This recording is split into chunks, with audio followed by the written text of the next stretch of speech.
Good day mga Lods, part 4 na tayo sa ating CVT cleaning.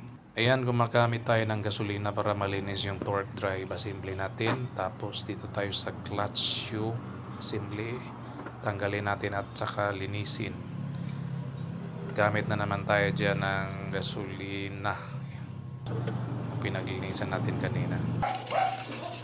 Tapos lihaan yung party na yan para gumaspang.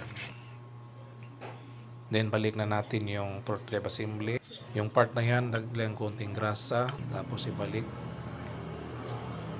Tapos yung groove, 3 groove para sa pin, lagyan muna ng grasa. Gamit tayo dito ng high temperature na grasa.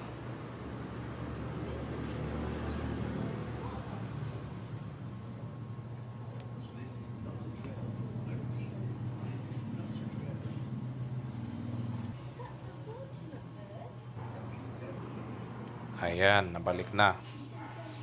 Tapos dagdagan ng grasa at punuin nyo yung groove na part. Balik yung lock. Ito na naman tayo sa clutch shoe assembly. Yung pin, lagyan ng konting grasa bago ibalik yung mga clutch shoe.